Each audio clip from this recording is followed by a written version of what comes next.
Regresamos al tema central de la noche, institucionalidad en Bolivia. Y para el análisis nos acompaña de manera virtual el doctor Gonzalo Rojas Ortuste, docente universitario.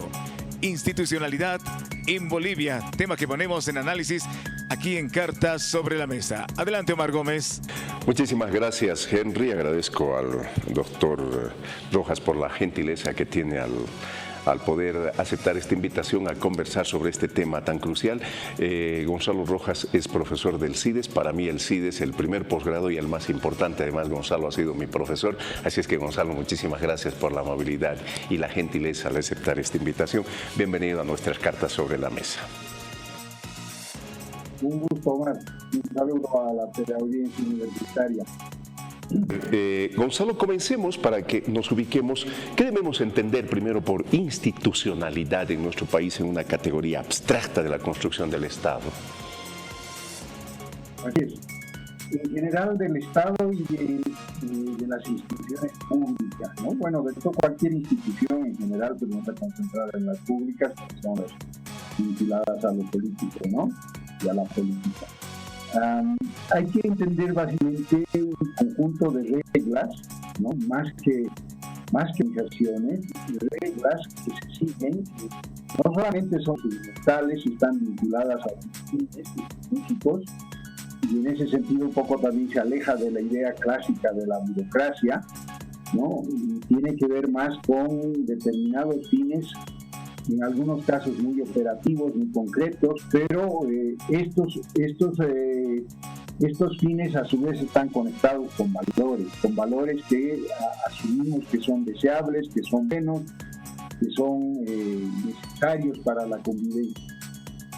Bien, bajo esas prerrogativas, hagamos un diagnóstico de lo que sucede en nuestro país con la construcción de la institucionalidad. Primero en términos históricos y luego intentemos aterrizar lo que está pasando en este tiempo.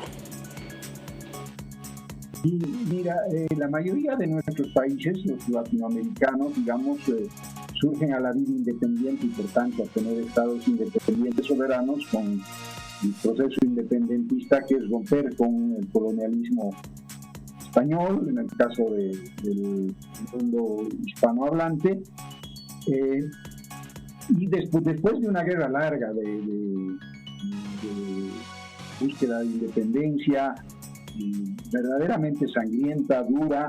En el caso boliviano prácticamente empezamos ese ciclo y fuimos de los últimos en acabar, y eso tiene que ver sobre todo con Potosí, con la pieza de Potosí, de la que has hablado hace unos minutos.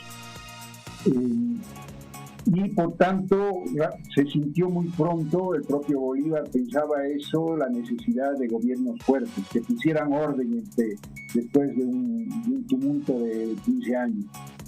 Y eso ha marcado, además de la doble herencia, la prehispánica y la hispánica, de figuras de caudillos, ha marcado una debilidad institucional que en nuestro caso felizmente se dio la figura del mariscal Sucre y después del mariscal Zepita, que han fundado las bases de una institucionalidad estatal interesante, republicana, pero después de estos dos gobernantes hemos tenido un largo periodo de desorden, obviamente no solamente Bolivia, con alguna excepción, Chile es un caso notable en términos de construcción temprana de institucionalidad estatal.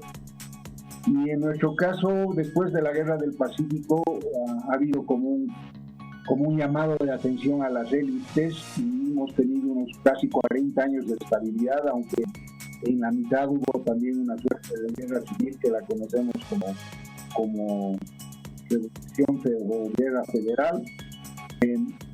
Después otro periodo también desordenado con el Chaco, con la crisis del Chaco, y finalmente después del 52 es, digamos, cuando puede hablar de una cierta modernidad estatal porque se amplifica la condición de ciudadanía del grueso de la población del país, cosa que más o menos ocurre también en varios lugares del continente.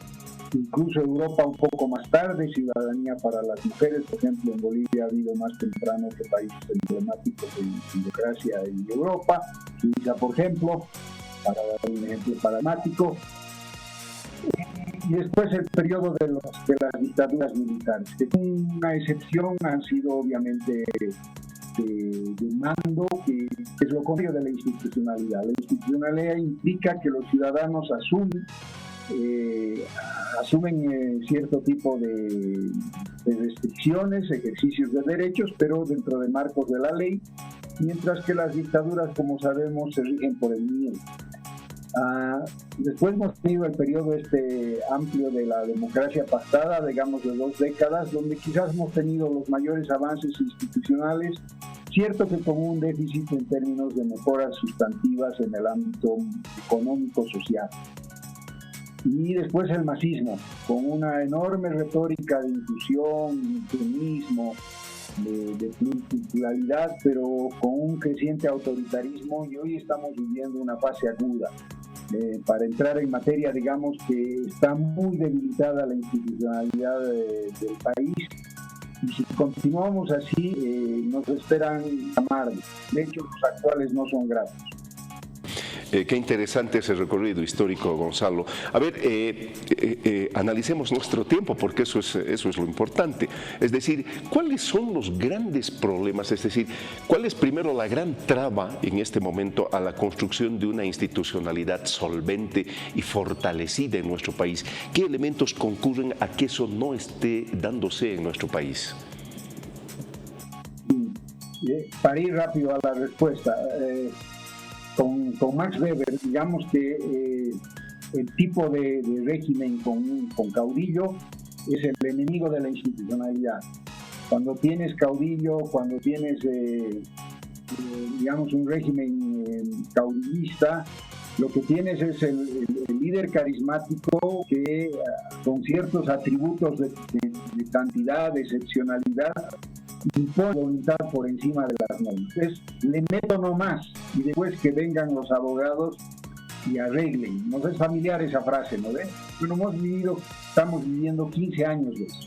Lamentablemente, incluso el interregno de la señora Áñez, que tuvo el enorme mérito de hacerse cargo en una situación de altísima conflictividad de crisis del país, precisamente por la ambición progresista de Morales Ayma y de García Linera, tampoco fue un ejemplo de apego a la norma. A ella le tocaba simplemente administrar la transición, lamentablemente también atravesada por la pandemia, y su peor error político ha sido intentar ser candidata, postularse para la presidencia, aunque después entró en razón, ya el daño estaba hecho, pero eso no justifica en absoluto la situación que tiene hoy de trofeo del régimen del caudillo, ¿no?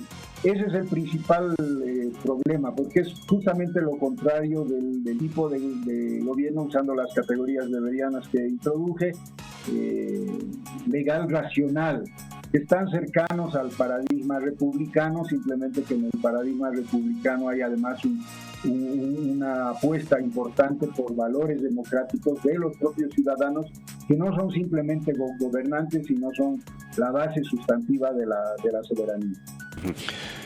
Para nadie es extraño la situación en la que se encuentra en este momento el Estado, y cuando digo el Estado intento utilizar los diferentes componentes del Estado, que supuestamente en una primera fase la forma de organización del Estado es un Estado con niveles de autonomía importantes, y esos niveles de autonomía son constantemente bombardeados si es que no hay un sometimiento directo a las estructuras del poder central, por un lado, pero además la lógica de las autonomías o por lo menos la lógica de la independencia de poderes también es otro elemento que podemos discutir sobre el nivel de autonomía o grado de independencia que tienen. Es decir, si estamos hablando de la estructura básica del Estado, ya estamos viendo de que hay pilares nada consistentes en la construcción de una institucionalidad, ¿verdad?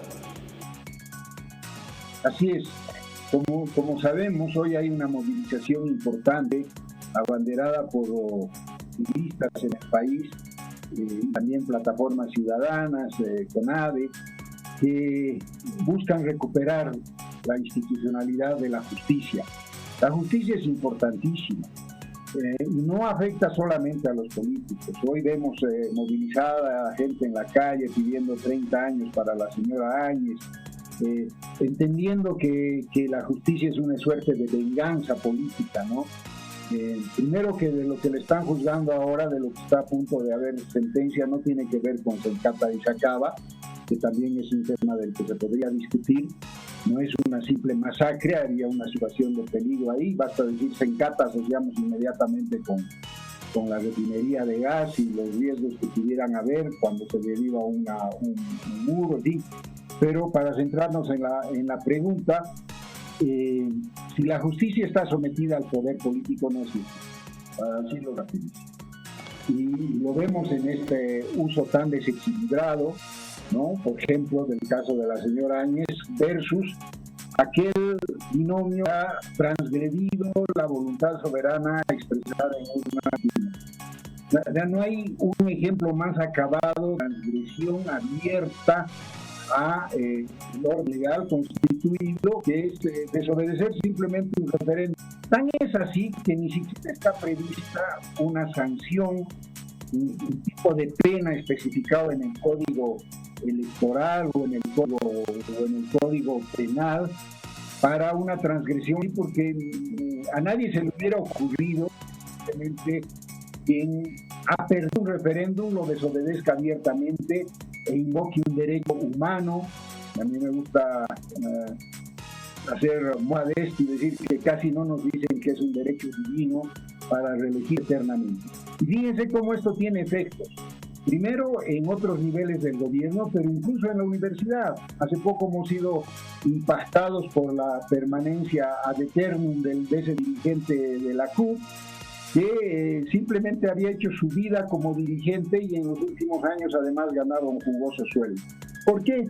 Porque estamos naturalizando la reelección eterna, el vivir del cargo y no usar el cargo para el servicio público, que es el ideal republicano, digamos, del servicio público, ¿no? Entonces, incluso a los masistas, a gente que es adherente al masismo, cuando caen en desgracia, como por ejemplo Marco Antonio Aramayo, que fue apegado a Norma denunciando el desfalco del Fondió y murió a costalazos de juicios, ¿no es cierto? 200 y tantos, casi 300 juicios, que debe ser un récord mundial, inigualable, ¿no? De un individuo que además por denunciar, por cumplir su trabajo de denunciar corrupción, ha sido muerto con tanto juicio y maltrato en la detención arbitraria que malamente se usa como detención preventiva. Otro caso que aparentemente no tiene nada que ver con política, el caso del doctor Jerry Fernández, ¿no es cierto?, cuya jueza ha confesado, cuando no creía estaba siendo grabada, que sabía ella que no había pruebas para condenarlo, pero lo condenó igual porque le parecía que podía ejercer esa arbitrariedad. Entonces estamos en manos de esto, que es prácticamente el deterioro, yo diría, gravísimo de la institucionalidad, y en el ámbito de la justicia tiene que ver con vidas, bienes y el bien más preciado de los ciudadanos y ciudadanas, la libertad. Entonces, por eso es que me ha hecho campito para poder hablar esto en el canal universitario, porque esta voz de alerta tiene que oírse. Cierro dando un ejemplo de referencia teórica. Cuando Thomas Hobbes habla de la legitimidad moderna del Estado en el mediados del siglo XVII, dice que para salvar nuestros bienes y nuestras vidas tenemos que entregar nuestra libertad para garantizar seguridad. Pues esa seguridad no la tenemos y la libertad está bajo acoso. Entonces estamos ya no solamente con la posibilidad de perder un Estado democrático de derechos, sino incluso la condición de Estado. Eso, en términos no alarmistas, simplemente descriptivos de situación, se llama Estado fallido. A ver, ahora, en la cadena de ver el círculo de los defectos, por utilizar un término, desde lo macro hasta lo micro, porque yo recuerdo las enormes polémicas que hay para la elección de directores de establecimientos educativos, por ejemplo, ¿no?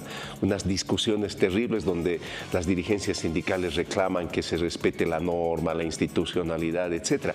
Pero además, desde el propio actor, el árbitro, el Tribunal Supremo Electoral o el órgano electoral cuestionado, policía cuestionada, justicia cuestionada, defensor del pueblo cuestionado, contralor cuestionado, Banco Central cuestionado. Es decir, encuentras una cadena tan grande desde micros hasta elementos macros que te ayudan a decir, bueno, ¿qué está pasando con la institucionalidad en el país?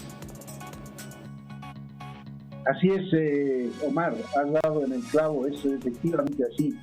Y en la cúspide se están dirimiendo la titularidad del mando entre el que legalmente debe ejercerlo, que es el presidente del Estado, en este caso Luis Arce Catacora, y el caudillo, el jefe del partido que no se resigna a que 14 años no han sido suficientes y hoy está incluso acusándole de corrupción, llamándole a rendir cuentas ante la base cocalera. Estamos ante esa disputa, ¿no?, que termina de erosionar la poca institucionalidad que todavía hay del Estado, cuestionando el cargo de mayor jerarquía del Estado boliviano. Eso en la cúspide. Y en las bases nos enteramos esta abundancia de violencia, que obviamente no es solamente eso, pero con el agravante de que los violentos luego negocian su libertad, así sean culpables, como hemos visto en el caso de los feminicidas, ¿no es cierto? O abusos de autoridad, como el maltrato a obras de arte. Recientemente ha ocurrido con aduaneros en Virubiro, con la obra de esta boliviana por opción, que es AT&T. O cuando uno, para pagar un servicio, mira el celular, que es el ejemplo que hoy he vivido, y al tiro hay un par de policías amenazándolo como si uno fuera un delincuente, simplemente para mirar un número que no es el mío y por tanto no lo sé de memoria, lo tengo que mirar en la máquina que tenemos para eso, el celular, ¿no? Y inmediatamente ya te quieren tratar como delincuente, sin ninguna consideración ni respeto como ciudadanos que somos, dignos de respetos, de derechos y también de obligaciones que las cumplimos. Ahora, en este escenario tan complejo de desinstitucionalización, ¿cómo transitamos hacia la construcción de la institucionalidad, Gonzalo? Mira, el presidente, que con todos los cuestionamientos que uno le puede hacer, es el que tenemos, Arce Catacora. El órgano que certifica eso, el órgano electoral, le ha otorgado ese reconocimiento de una victoria del 55%, y es el pivote de la estructura estatal, ¿no? Yo creo que hay que cambiar eso a futuro, pero eso va a tener que ir por una reforma constitucional. Estoy proponiendo en el tiempo avanzar hacia el semipresidencialismo, pero por ahora él es el que gobierna con un equipo de ministros, con una bancada mayoritaria, que puede ser todo lo plural que sea, pero no pueden cuestionar ese mando. Y el señor Morales Ayma, luego del delito que es la transgresión del 21F, que no era optativo que hiciera caso o no, simplemente tenía que acatar eso, y ha pugnado para un cuarto periodo, ha hecho fraude, como lo dice la auditoría de la OEA, que ellos mismos habían convocado. Él mismo anuló esas elecciones por fraudulentas, porque él sabía que no eran confiables, que había su pecadillo ahí. Ese individuo ya no debiera estar en la escena pública. Ha hecho suficiente daño a Bolivia. En su momento pudo haber sido una opción, pudo haber concitado expectativas, quizás algunos de nosotros incluso hemos adherido a esa posibilidad, pero después de la gestión de estas abiertas transgresiones precisamente a las leyes que estamos diciendo, el artículo 168 no podía ser declarado suspenso por ningún tribunal. Es un límite constitucional al poder político. Y cualquier constitución que se respete tiene estos límites, porque de eso se trata, de que el presidente siempre sea transitorio y no se arrogue la soberanía del pueblo. El pueblo solo es el conjunto de ciudadanos y ciudadanas que ejercen libremente, en igualdad de condiciones, sus derechos y sus deberes. eso claramente ha sido transgredido por este binomio y ha generado un desorden tal que seguimos viviendo ahora parte de ese desorden, agravado por la viveza criolla de los que creen que siguiendo esa instrucción le deben meter nomás, y después que vengan los abogados una especie de ayudantes serviciales para enderezar y maquillar las transgresiones. Uh-huh. Gonzalo, vamos a, por favor, si nos permite, vamos a ir a la lectura de algunas participaciones en redes sociales, que es interesante también qué dice la población, así es que Henry, voy a ir contigo rápidamente. Estas son las respuestas y comentarios que hemos recibido. La institucionalidad se ha perdido en el país. El grado de independencia entre las instituciones está por los suelos. Lo vemos cuando la justicia favorece a los delincuentes y pone trabas a las víctimas. El pueblo boliviano ya está cansado de las instituciones sometidas. Hace falta una reforma urgente ya. Estamos a las puertas de que todas nuestras instituciones se coloquen del lado del gobierno de turno. Eso muestra la fragilidad estructural de nuestro país. Es increíble que hayamos llegado a estos extremos, pero esto es nuestro desolador panorama. Pasó con el MAS, pasó con Yanine Áñez, no hay diferencia entre ambos. Buenas noches, la institucionalidad en Bolivia siempre ha estado con el gobierno de turno. No es de extrañar ahora, sino también con otros gobiernos aparte del MAS. Gobierno que entra de turno hace de que las instituciones dependan del mismo gobierno. Esos entre algunos de los comentarios, pero también hemos consultado a la gente en la calle, a ver qué opinaba en la calle la gente. Vamos a este sondeo.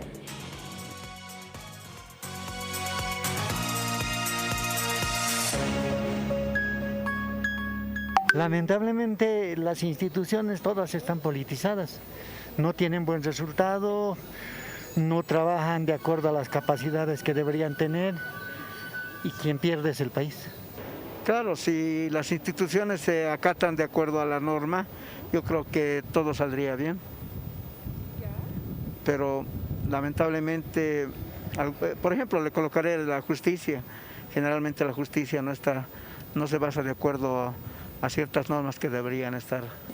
Hoy por hoy regular porque el poder del gobierno no tiene la suficiente capacidad para poder ordenar desde un tiempo a esta parte, teniendo en cuenta que la sociedad ha avanzado en todas sus necesidades sociales, ¿no? Entonces yo creo que hoy por hoy está complejo también, post pandemia también, ¿no?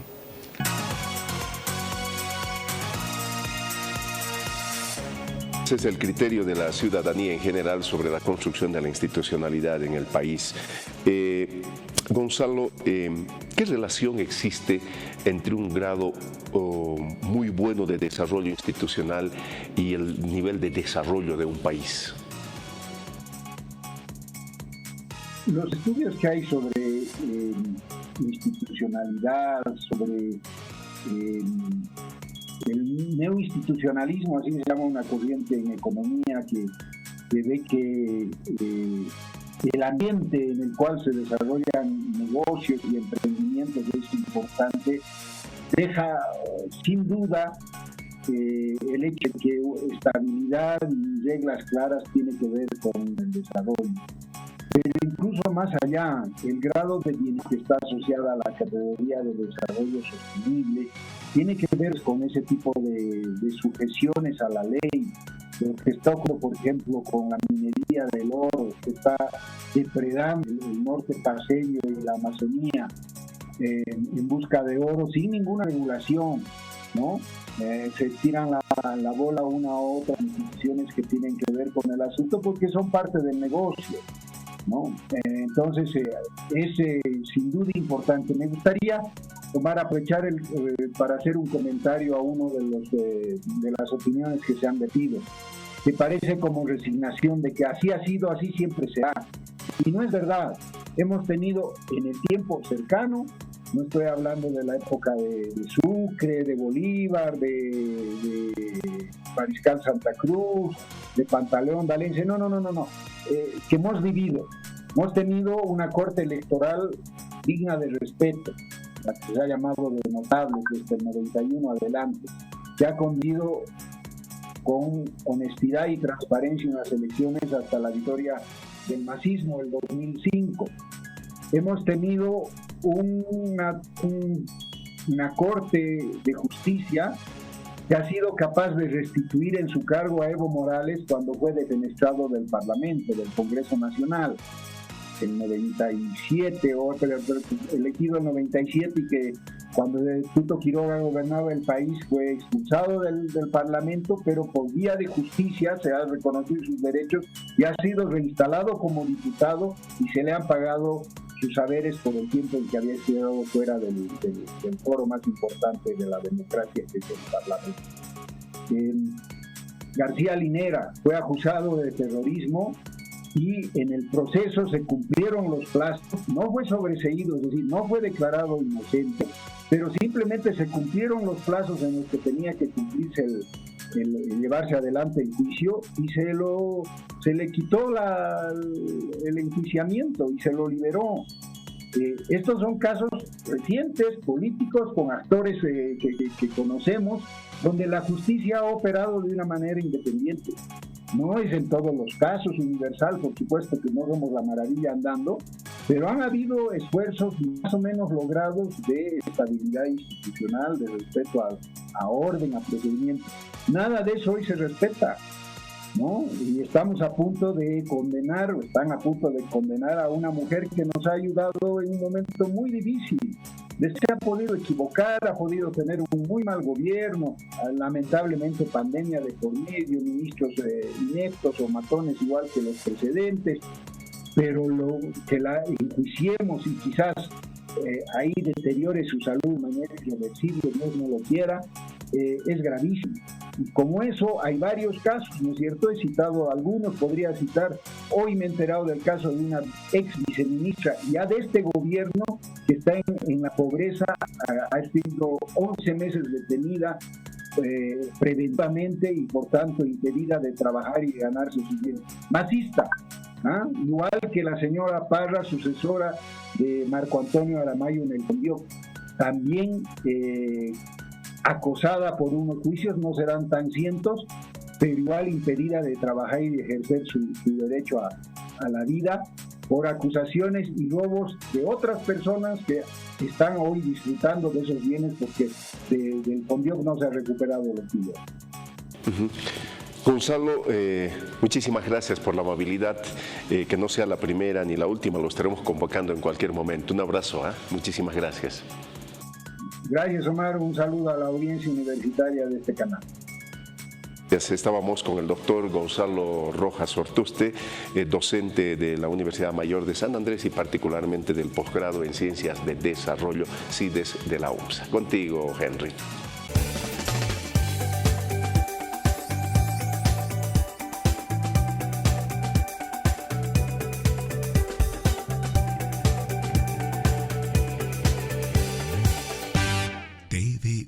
Televisión para ti.